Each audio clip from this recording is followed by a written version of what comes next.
the science of animation. Make it come to life. Whoa! Look at that! Science Club for Girls Life. Let's all take one deep dive into the world of science, technology, engineering, and math. Get your safety goggles, 'cause we're making things explode. Science is so fun, so let's take it on the road. Meet a young scientist just like you and learn all about what they do. We'll even learn science that's in the news through one-on-one interviews with SCFG Live and friends. Experimenting never ends. Now let's see what's in store. Just press play and get ready to explore. Ho, ho, ho, ho, hey, hey. Ho, ho, ho, hey, hey.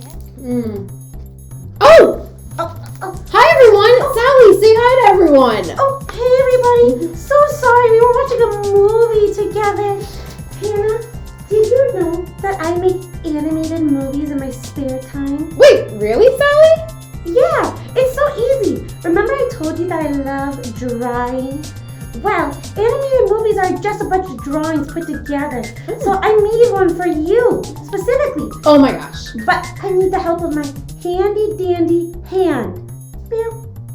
Sometimes it's good to ask for a hand. It sure is. Alright, Sally, I'm definitely ready to see your animation. Alright, handy dandy hand, hit it. Whoa! Look at that! Although there's only one image on each side of your cool little animation toy here, when your handy hand moves the pencil really fast, it looks like those images go together into one image. A flower and some grass. Exactly. Bye, handy dandy hand. Yeah, so in animations too, sometimes they even draw different things moving in frame by frame or picture by picture.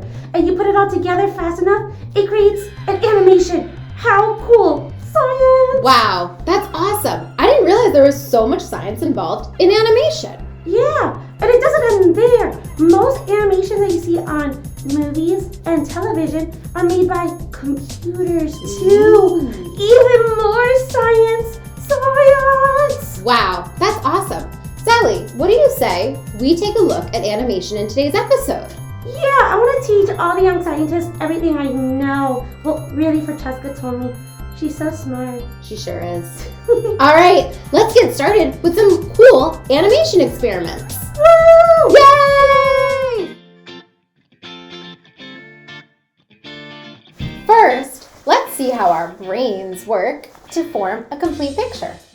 Yep, our brains are really smart and work hard all the time to understand the world around us. Animators take advantage of this all the time, and with this experiment, we're going to see exactly how they do it. Awesome. For this experiment, you're only going to need a few materials. First, 2 paper towel rolls, You'll also need some scissors some black paper. and tape. If you want to decorate your paper towel rolls, you can also use markers or colored pencils. All right, Francesca, what's first? All right, to first set this up, we're going to connect our 2 paper towel rolls to create a long tube.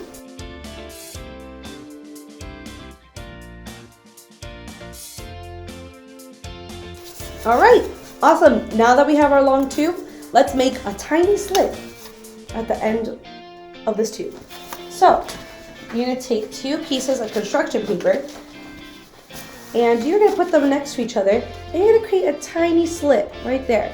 And if you can measure it, it's about 1/8 of an inch. Remember, ask an adult for help for this part.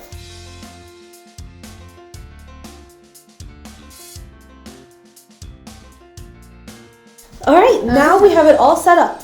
Okay, Hannah, now we're gonna run the experiment. Are you ready to be my test subject? Definitely. Okay, so why don't you look through that hole onto the wall? What do you see?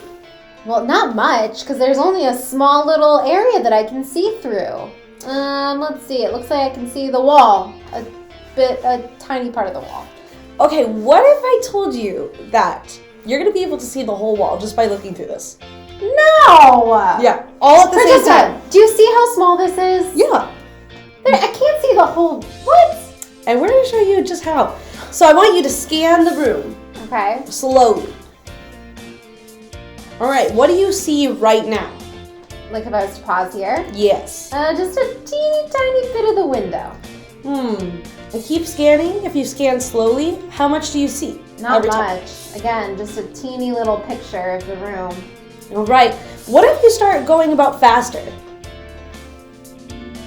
Whoa! Wait, now I can see.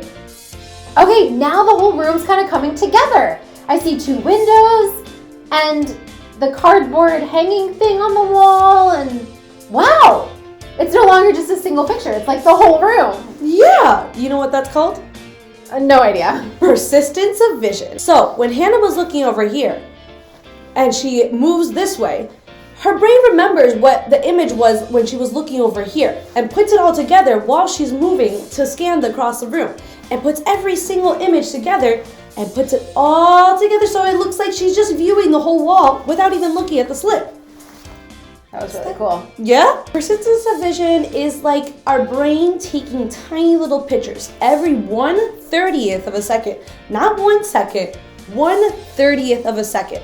So every 1/30th of a second, our brain takes a little image. It can remember back to that image. So that's why when Hannah was scanning the room, all the images were coming together to create one complete image. That's really cool, and it kind of makes sense why it's called persistence of vision, because to persist means to carry on.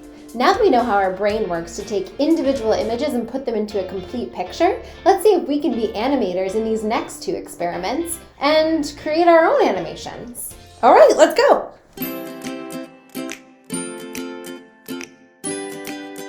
Now, we're going to use what we just learned about the persistence of vision to make our own animation. The persistence of vision is when individual images are placed one after the other super quickly, and it tricks our brain into thinking it's a complete moving image. Cool. There are 2 parts of this experiment. Does that mean it's double the fun? Sure does. Cool. I'm really excited. In this first part of the experiment, we're going to make a thaumatrope. Have you ever heard of a thaumatrope before? No, what's a thaumatrope? It's a cool toy that uses optical illusions. It was really popular in the 19th century. Take a look at this. This is a thaumatrope. Now, Davisha, what do you see when I hold my thaumatrope like this? A flower. What about now? Grass. But watch this. What do you see now? A flower in grass. That's right. Our thaumatrope was able to make one image, grass, and another image, a flower, into one complete image, a flower in grass. What do you say we make a thaumatrope together now, Daisha? Definitely. Let's do it.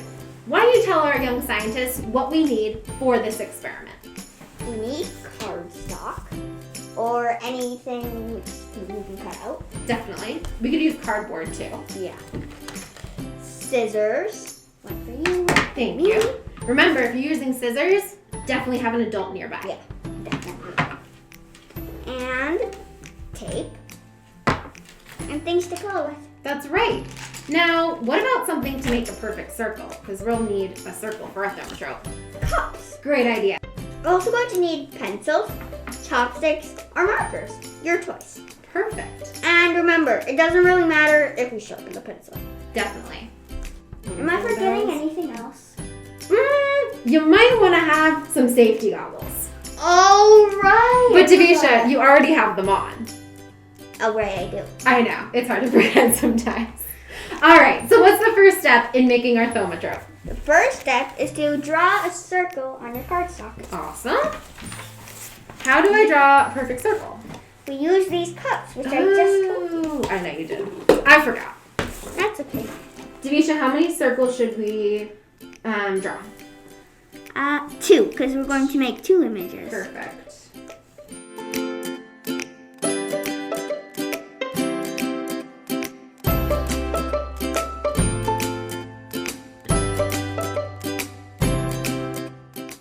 Now what do we do after we have our 2 circles? Cut them out!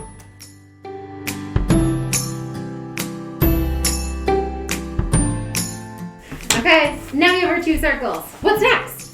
Drawing. Okay, remember when you're drawing, you want to do 2 images that would go together.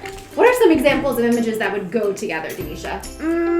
A fish in a bowl, Great idea.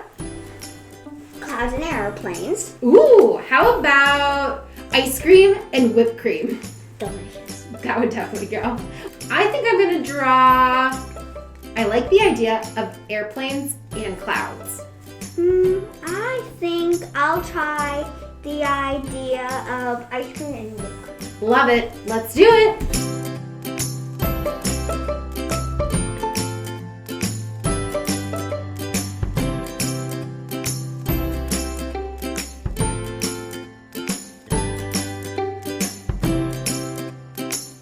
All right, I finished my drawing. What about you?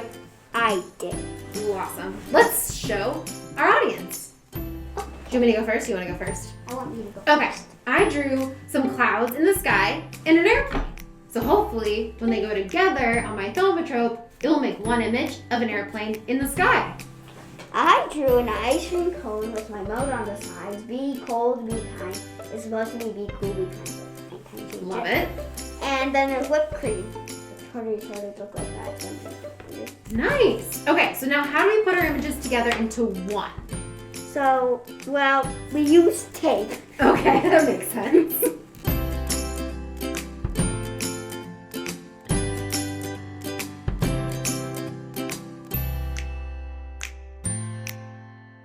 All right, now we have our two images on each side of our pencil. How do we make our thaumatrope work?